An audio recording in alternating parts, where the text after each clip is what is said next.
I'm a conservation officer with Parks and Wildlife in the Wildlife Enforcement branch. So what we do during the waterfowl hunting season is we do regular patrols throughout the hunting reserves, on park and off park, just to check that permits are all licensed, that they've got the correct permits, bag limits, the right correct shot, that people are doing the right thing. Rangers on park do regular patrols. They could be any time. We do it throughout the season. We also do it each end of the season, the buffer seasons, whenever the geese are coming in.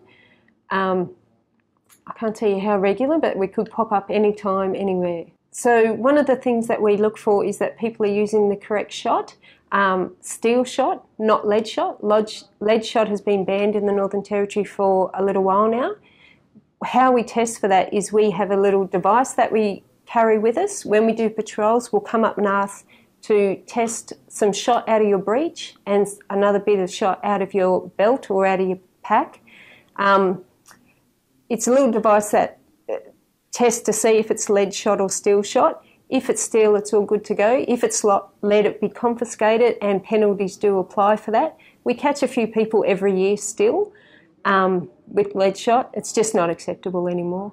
So one of the other things that we do when we're out in patrol, besides looking for shot and checking the licences primarily and the bag limits, is making sure that people are collecting the right ducks, because there's 7 different species, but protected wildlife like primarily Burdekin ducks or green pygmy geese or other animals that aren't listed, we check to make sure that they're not being taken. We understand that people don't like to carry bits of paper when they're out in the swamp hunting, but it is a requirement that they do keep their permits on them at all times, a requirement of their firearms licence and of their permit.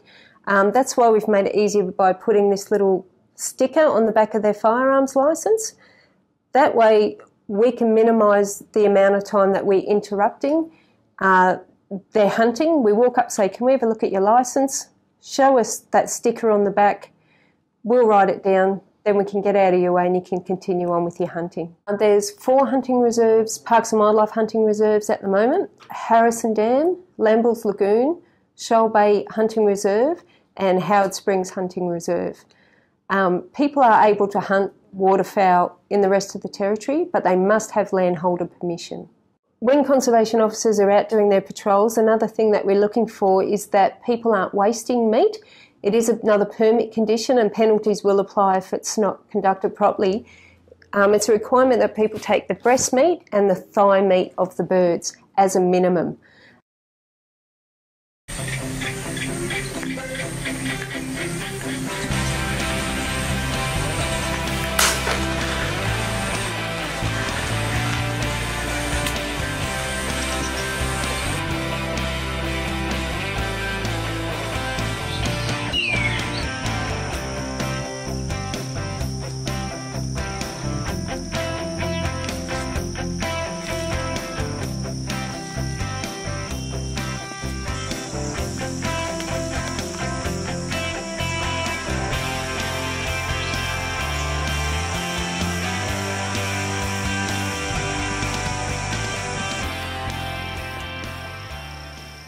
Given that the effective range of a 12-gauge shotgun, firing steel shot, is around 40 metres, it makes sense for hunters to put at least 50 metres space between each other.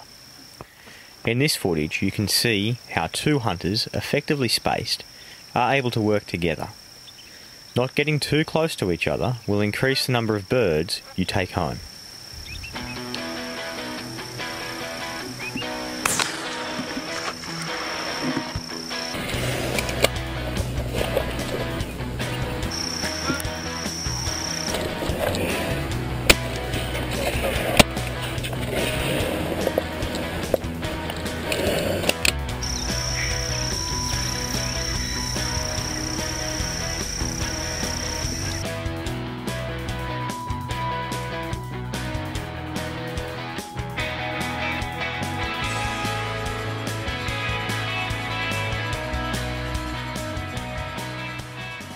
If you butcher your birds in the field, it is important to properly dispose of the carcasses.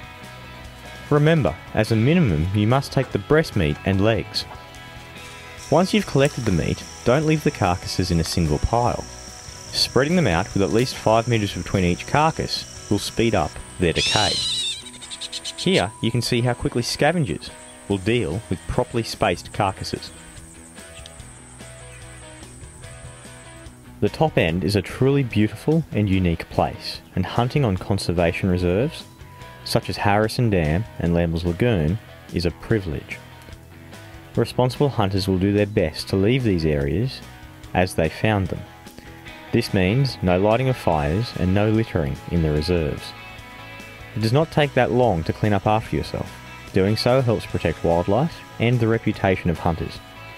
It's not fair to leave your rubbish for others to see and pick up, and the bottom line is that littering on a reserve is an offence.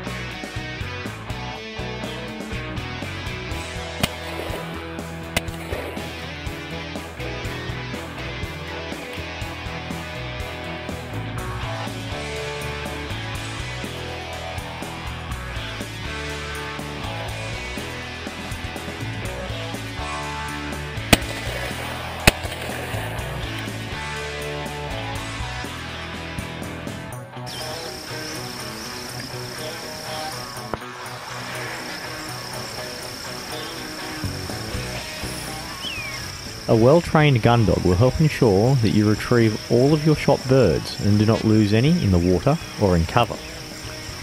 But if you do use a dog, you must ensure that it is under effective control, does not retrieve other hunters' game, and does not interfere with native animals.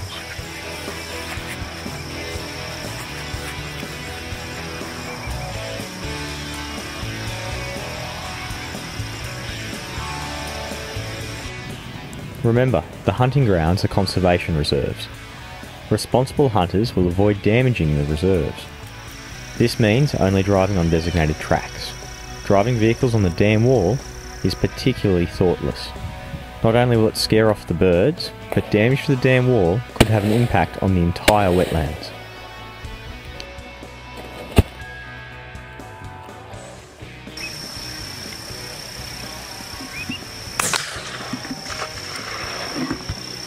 Okay, what's your favourite goose recipe? Mate, I do most of mine as jerky, just with a bit of teriyaki and salt and pepper. Fantastic, dog loves it as well.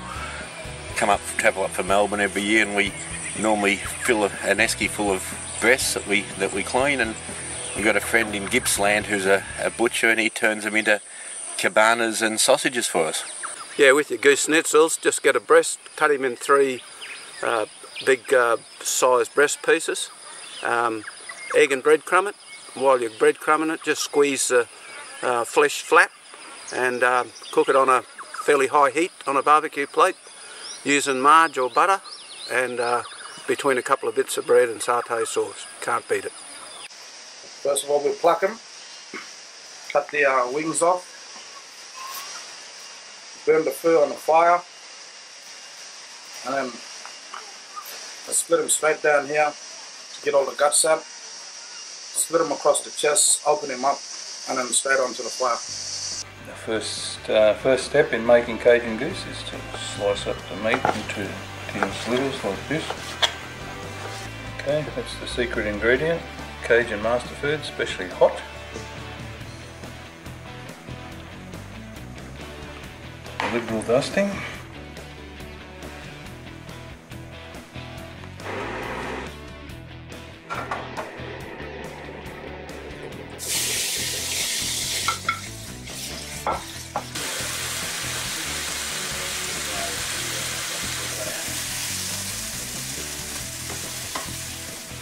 Most people will have their own particular method of cleaning geese. I'm going to show you mine. Starting by cutting the skin up through the abdomen, and I tend to go right up the neck to the base of the head. Then peel the skin back to expose the breasts,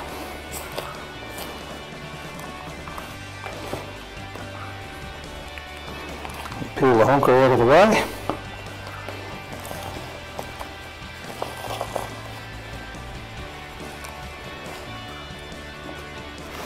Then with a sharp knife, fillet out the breasts.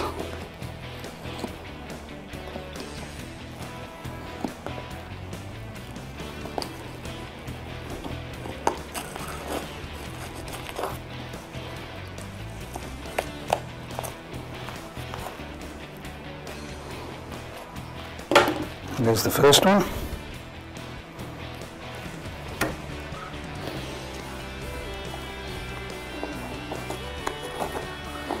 It's important to keep the knife fairly close to the sternum so that you don't leave any meat behind.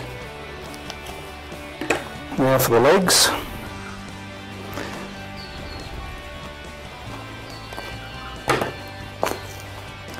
Again, peel back the skin.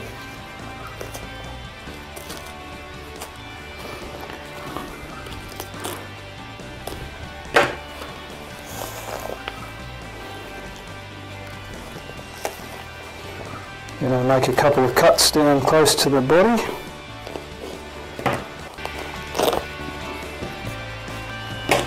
And there's the complete leg removed. And just do the other one.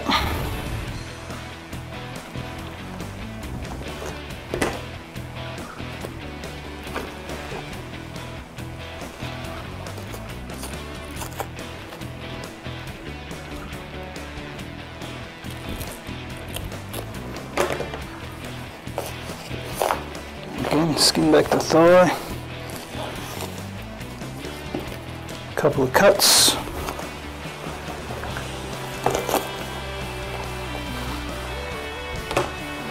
here comes the second leg.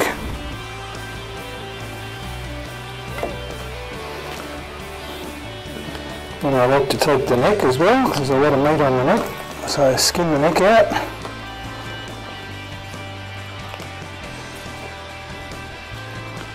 I'll just grab my poultry shears, take that off behind the head, and again, and that's the neck removed. If you don't like to eat the neck yourself, I can assure you that my small Jack Russell dog would love to have them. And that's pretty much it. We can also take out the heart and the giblet by splitting the ribs like that, pulling back the sternum. And there's the heart.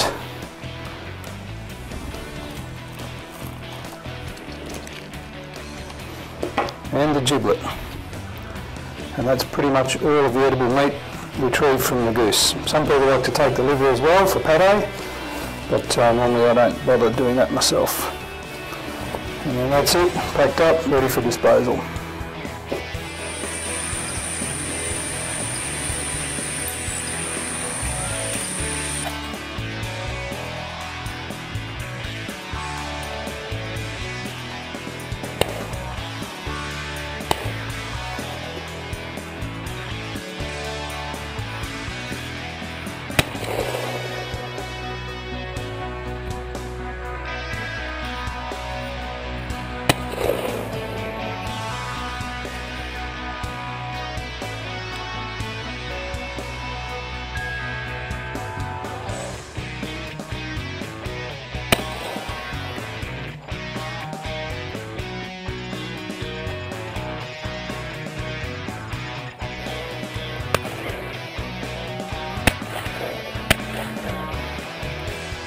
The annual Northern Territory waterfowl season is a great resource and a privilege. Hunting responsibly and complying with all permit conditions will ensure this territory tradition continues well into the future.